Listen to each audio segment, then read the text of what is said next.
ke?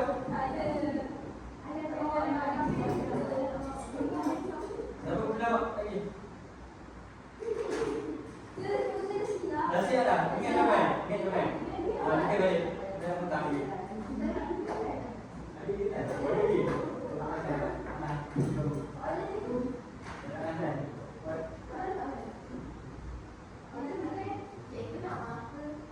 Soalnya awak semua tanya kan tak?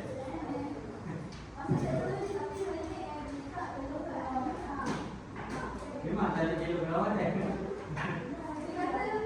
Mengambil teknologi. Okey dah itu soalan awak. Boleh boleh tak salah. Okey saya ulang sekali lagi lah. Bab 2 kita dah belajar apa? Mula kita belajar apa? Pasal apa mula kita belajar? Kita dulu kan? Lepas tu kita belajar penawaran.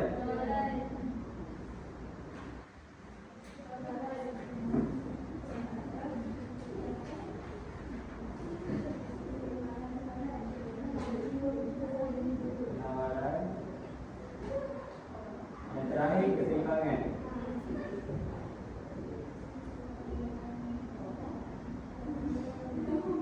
Okey, penawaran dia ke mana? Jadi sini apa? Sini ke sini? Sini? Sini? Okey, ni apa atas ni? Kan? Boleh tidak ini? Kan?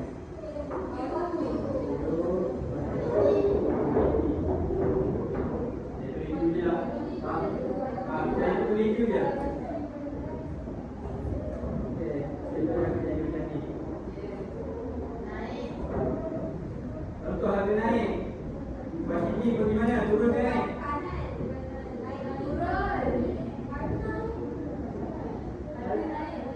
Harga naik dari Q0 ke Q1.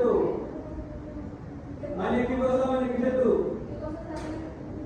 Sini Q0.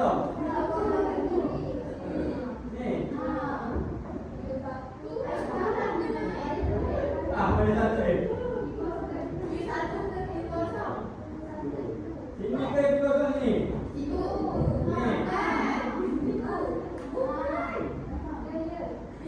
Awak tengok ni, ini P0. Dia compare dengan Q0. Ini P1.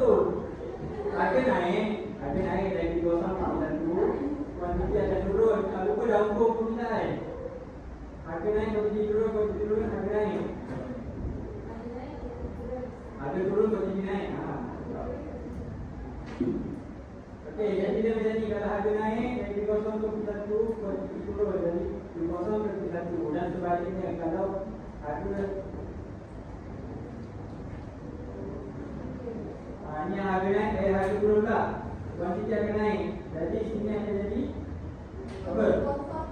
P1. Ini jadi P1 jadi P0. Okey, ini basic tau. Kalau basic kau tak tahu, macam mana nak persilangan? Tahu kan? Okey, penawaran pula, tahu kan? Macam mana pula? Sini? Sini?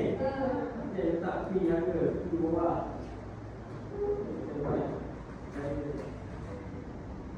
Harga naik, kuantiti naik ke turun? Naik juga. Mana P0 mana P1? Ini apa? P0, P1. Ini apa? P0 dan Q1. Dan sebaliknya kalau harga turun, kuantiti jadi apa? Harga turun, kuantiti akan naik. Jadi sini ada jadi P1 jadi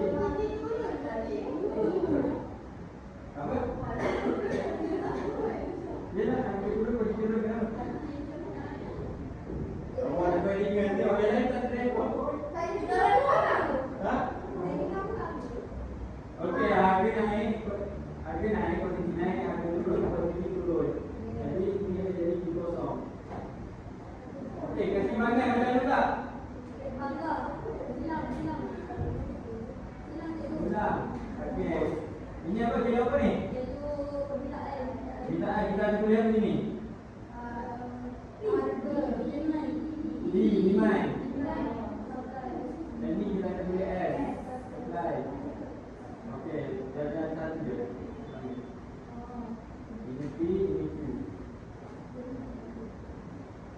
Ini akan kita tulis apa sini? Apa tu? Dalam buku awak tu. Titik kesimbangan dipanggil apa? E ataupun nama panjangnya equilibrium. Okey, kalau kesimbangan awak tak perlu tulis kecuali ada perubahan terhadap kesimbangan tersebut. Perubahan ini apa yang nanti kita belajar. Okey, ini asal dia, kita ada P kosong di sana. Macam ni dia raja kesimbangan. Boleh nampak tak? Bila ada? Okey, okey, bawah permintaan. Kita belajar apa banyak dia belajar.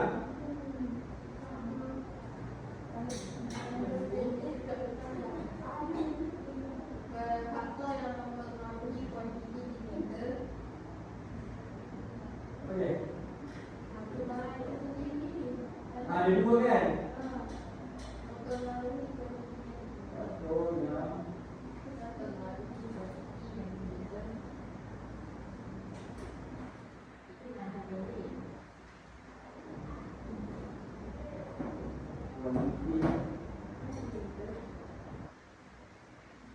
dalam kuantiti ni untuk permintaan lah. Saya buat slide tadi. Kuantiti diameter atau ditawar. Ditawar ni untuk apa? Kira apa? Penawaran. Ini saya buat slide. Diameter dekat permintaan, ditawar dekat penawaran. Apa satu lagi? Perubahan apa?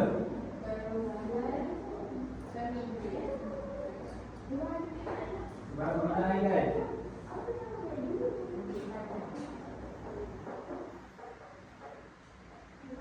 Ataupun penawaran.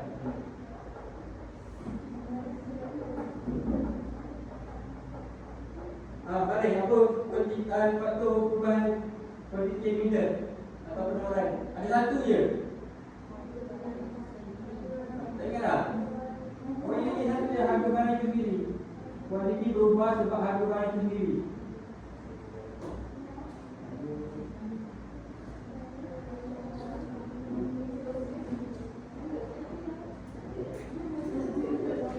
Apa perubahan perbinaan tak? Awak belajar di berapa tu? 6.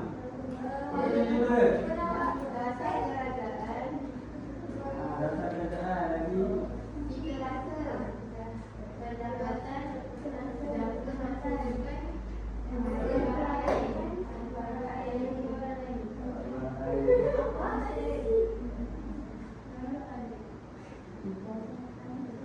Okey, kalau penawaran pula. Bagi contoh lain, penawaran. Apa yang menyebabkan penawaran berubah? Ini adalah faktor penawaran.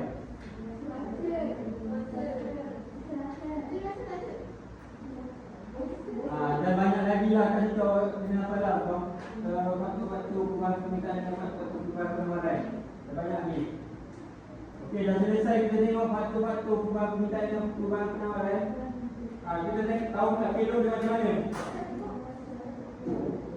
Kilo dia macam mana kalau ni?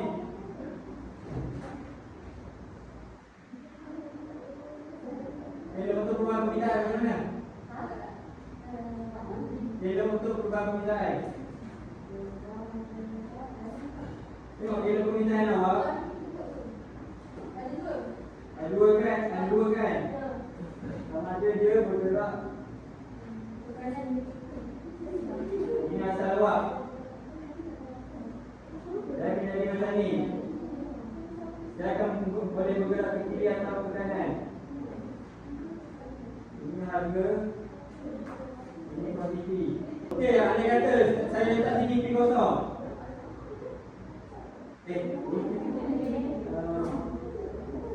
Sini Q kosong, kuantiti. Permintaan meningkat. Q kosong dekat sini ke kat sini? Belah kiri ke belah kanan? Permintaan meningkat jadi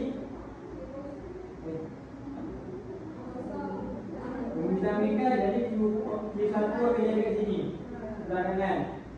Dan Q kalau permintaan kurang Q1 akan jadi kat sini. Faham?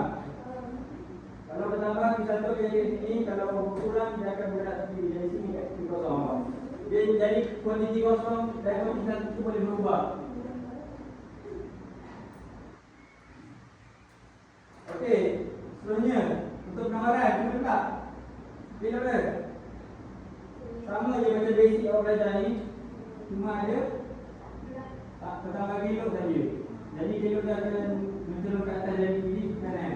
Okey, dia sama juga. Kalau penawaran pun boleh jadi Q0 kat sini, Q1 kat sini, dan Q1 pun kat sini.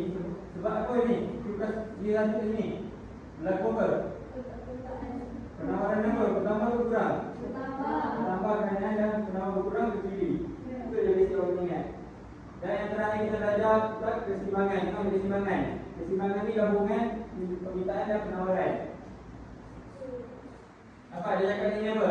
Yang membolehkan penjual dan pengguna berinteraksi. Jadi awak sebagai pembeli, awak juga membuat penjual, awak melakukan urus niaga di mana awak bersetuju dengan harga yang ditawar dengan awak minta.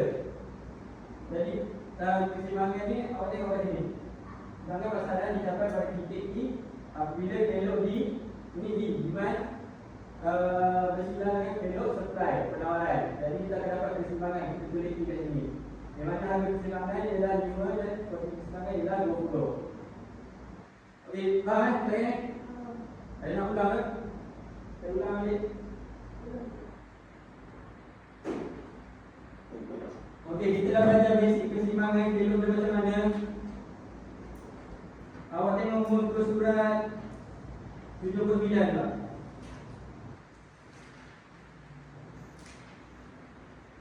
Bila ada keseimbangan, dia akan wujud juga ketidakseimbangan. Awak tengok dalam jadual tu. Tu awak bangkai dekat jadual tu. Awak tengok dekat kolom pertama harga RM10. Awak rasa kuantiti permintaan atau penawaran yang banyak? Sebab apa permintaan banyak? Sebab murah kan? Jadi permintaan akan lebih daripada penawaran. Awak tengok ada pasaran pada ketika itu lebihan permintaan sebanyak 12,000 helai.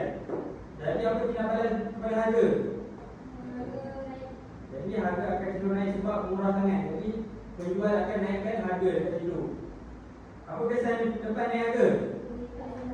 Permintaan akan turun sebab barang dah jadi mahal dan penawaran akan naik. Jadi kilo akan menjadi seimbang semula. Itu cara pasaran nak jadi seimbang semula.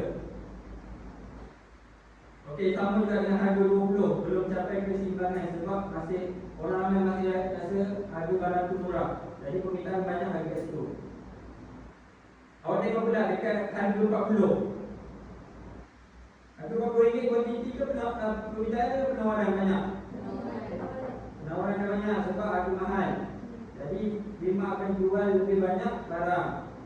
Menyebabkan berlaku lebihan penawaran dan harga macam mana jadi harga? Harga akan turun sebab apa harga turun? Kenapa orang tak nak beli baju pada harga RM40? Sebab mahal kan? Jadi harga firma akan turunkan harga. Dan kesan dia, apa jadi kesan dia? Permintaan naik dan penawaran turun. Dan sama juga dekat harga 50.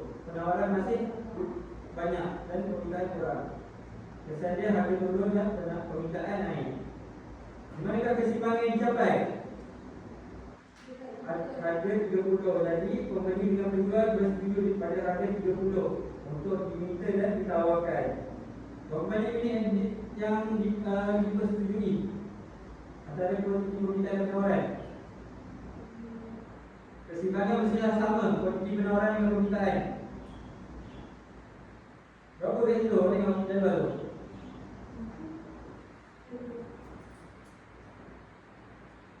Yang warna merah tu berapa? 9,000 kan? Okey, permintaan dan penawaran sama. Jadi capai keseimbangan. Kadang pasaran mencapai keseimbangan. Ada tindak balas harga tak? Ada kan? Sebab kedua-dua pihak bersetuju pada harga RM30. Dia nak jual, dia nak minta dan tawarkan banyak 9,000 kedai. Jadi integrasinya tidak berubah. Itu saja. Kalau awak lebih nampak awak surat 80. Kita surat 80. Itu keadaan di mana lebihan penawaran berada di atas dan lebihan permintaan berada di bawah. Pada harga mahal RM30 dekat atas lah penawaran dia. Pada harga murah lebihan permintaan ke bawah. Okey, kita masuk pula perubahan keseimbangan. Itu surat 83. Dia sama juga macam kita belajar ni, permintaan dengan penawaran.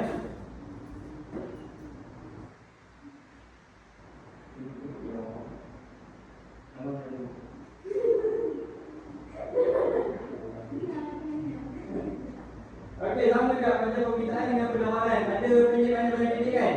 Keseimbangan pun ada juga. Jadi awak perlu hafal keseimbangan permintaan dengan perubahan penawaran, kerana ia juga mempengaruhi perubahan keseimbangan. Macam mana dia mempengaruhi perubahan keseimbangan?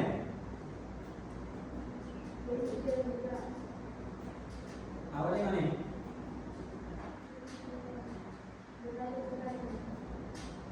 Asalnya elok ada. Asalnya elok ni macam mana ni kan? Ni tengok kawan ni. Elok dia bersilang. Ini apa S? Ini S, ini D. Andai kata kita tengok soalan, kita baca apa faktor yang mempengaruhi perubahan permintaan? Contoh apa? Cita rasa kan? Contoh cita rasa terhadap satu barang tu meningkat. Elok apa yang berubah kat sini? Demand kan? Jadi awak akan ada satu peluk kat sini. Tapi pada asalnya keseimbangan awak dapat kat sini. Ini keseimbangan awak yang asal P kosong. Kita akan tanda P kosong kat sini. Ini P kosong, ini P kosong. Bila berlaku perubahan cita rasa, dia bakal permintaan meningkat, peluk akan bergerak ke kanan. Jadi awak ikut je pada garis ni, sebelah kanan ni. Okey, ini. Ini akan jadi apa? T apa? T1. Okey. Awak akan dapat harga baru dan kuantiti baru. Ini apa? T1. Ini awak akan dapat Q1. Okey, apa awak nampak kat sini? Kesan dia jadi apa? Pada keseimbangan ni. Apa kesan pada harga dan kuantiti lepas berlaku perubahan permintaan? Kita kira keseimbangan ni. Harga meningkat dan kuantiti juga meningkat. Andai kata kalau kita tengok cita rasa menurun, elok akan bergerak ke kiri pula. Sini. Okey, kalau berlaku pengurangan permintaan, elok akan bergerak ke kiri kan? Jadi harga naik ke turun kat sini? Harga akan turun. Jadi P1 pula kat bawah. P1 kat bawah ni. P1 sebelah lebih. Okay, nampaklah konsep permintaan. Dan sama juga dengan penawaran. Kalau berlaku perubahan penawaran, peluk mana? Peluk itu peluk S yang awak kena gerakkan. S. Jadi dia akan boleh bergerak ke kanan atau ke kiri. Awak tengok macam soalan. Oleh sebab faktor apa? Mungkin harga faktor penawaran meningkat, menyebabkan peluk akan bergerak ke kiri dan sebaliknya. Okay, boleh faham sekarang ni?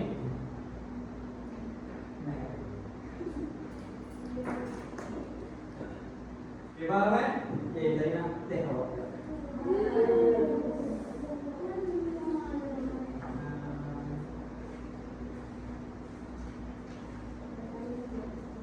Awak pernah main dalam video ni? Tak pernah. Okey, ekor ni nama ni nampak tak? Kan Nisa?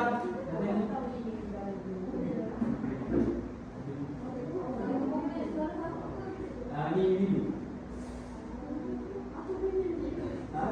Ini saya nak buat je. Aisyah.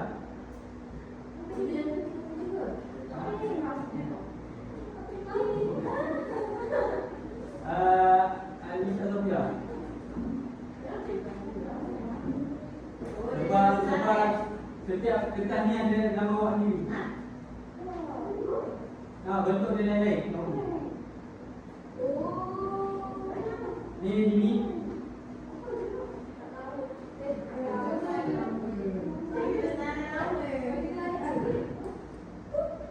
Berarti Ariana ekor urutan.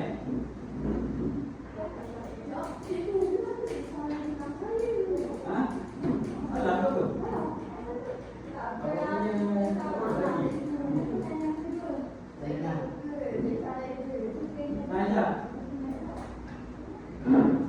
Ada betul je nama tu tak penting, yang penting jawab soalan betul tak?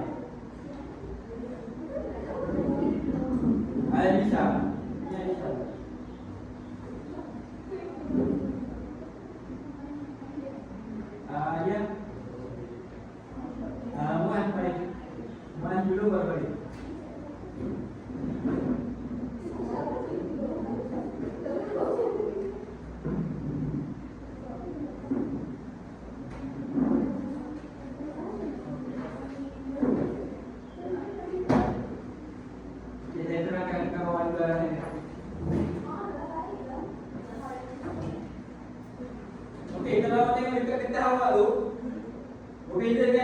lain tak?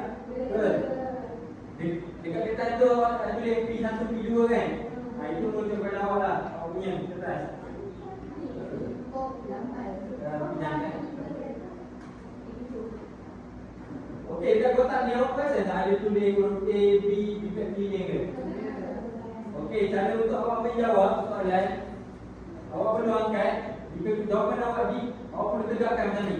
Kalau jawapan awak C macam ni. Faham? Saya tak faham.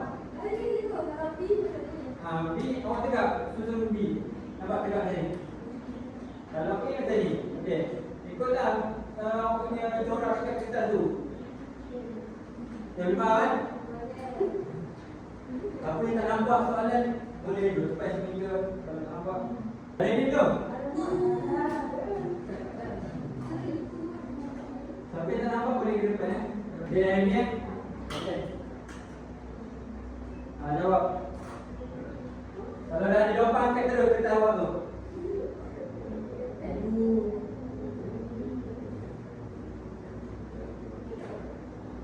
Siapa nak? Saya yakin lah. Okey.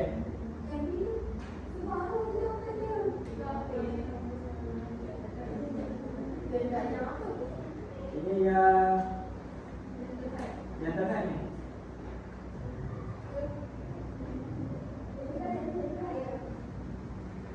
Jangan juga awak, kalau awak berhenti lah.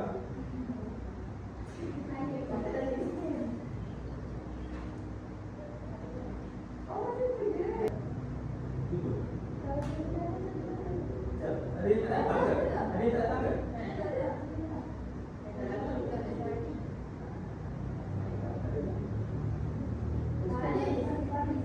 Balik. Okey, yang salah kat sini Aisyah dengan Muhammad. Okey, soalan sebenarnya.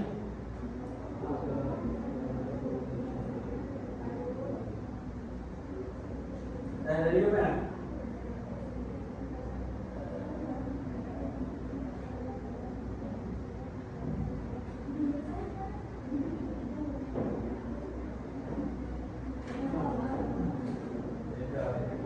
Namanya?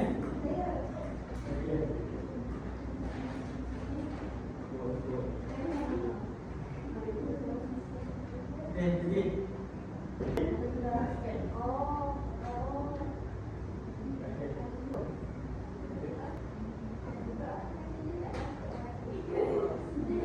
Jadi juga salah. Apa salah ni? Ini dengan Aisyah, Rupiah.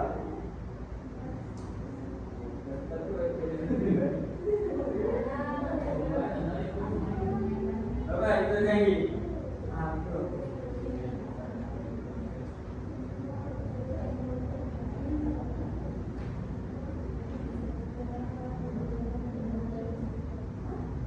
Jangan boleh jawab dengan awak, bukan betul. Saya di tak boleh tu laju. Tak, boleh dilakukan. Lama, boleh ini.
lagi. Oh, tapi orang tapi kita ni apa ya?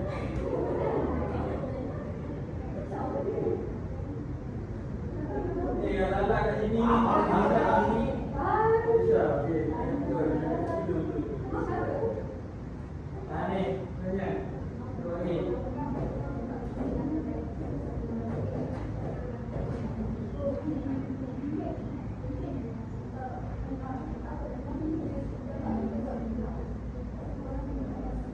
Nah, belum.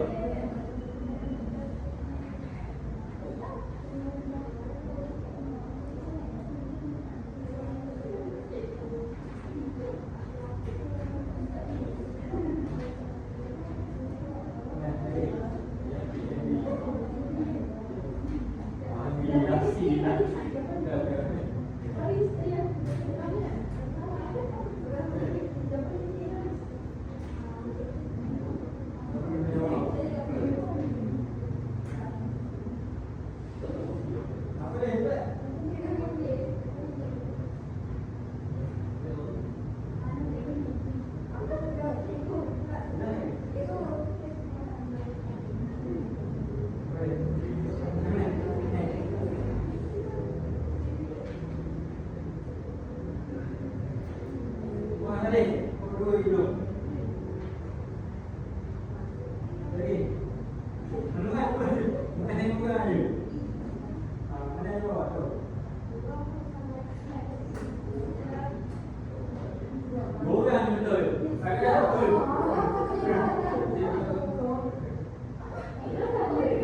Yang betul kan ini dia yang kurang je.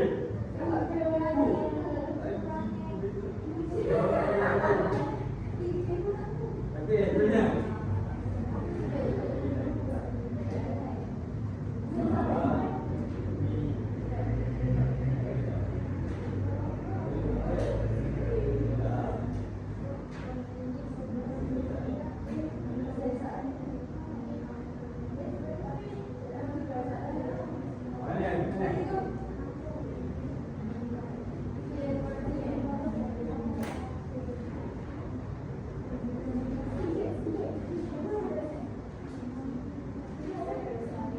Cepat nak balik.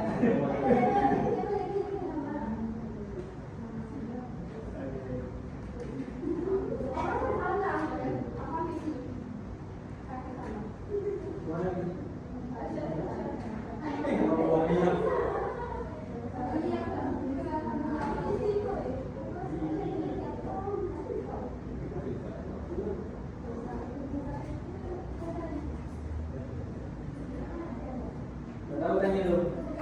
Ni.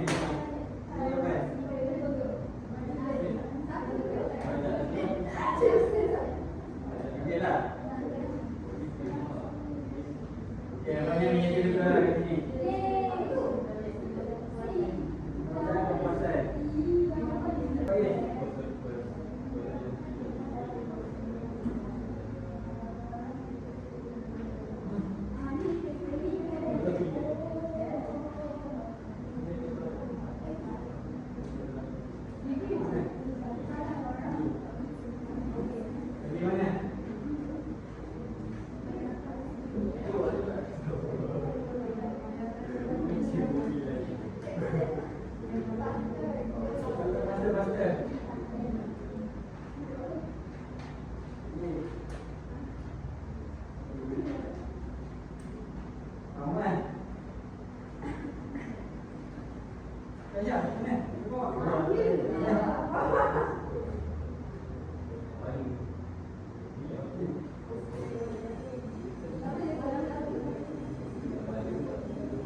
Tadi suka betul. Sebenarnya yang tanggung untuk mendapatkan barang.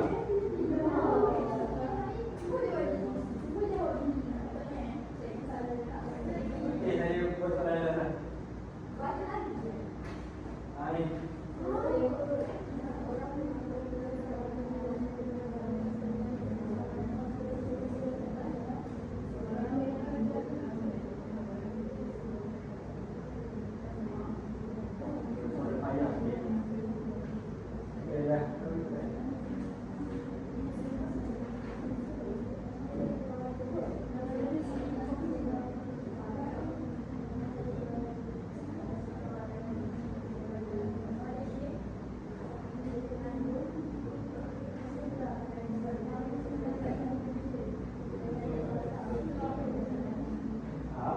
lepas kat situ. Dia dapat kerja apa ni? Dia perlu lepas kat situ. Okey. Bukan hari-hari biasa dia. Kalau sekarang dia dah kerja dah. Kau nampak?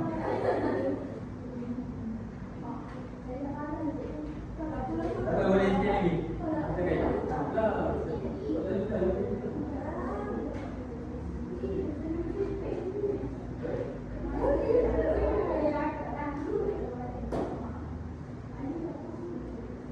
Okey, mana gambar untuk kat sini?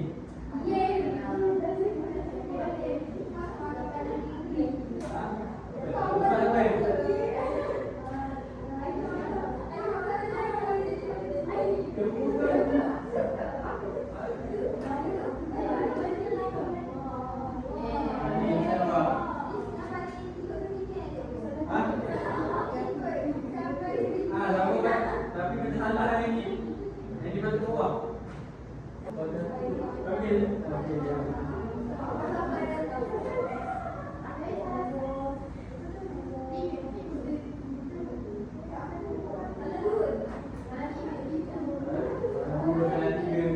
Apa salahkan apa jangan salahkan je. Okey dah.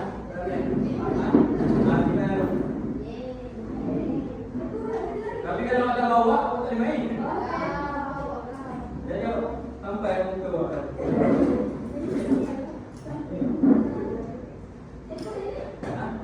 Itu simpan kat di bidang hari Rabu. Awak simpan lah meja.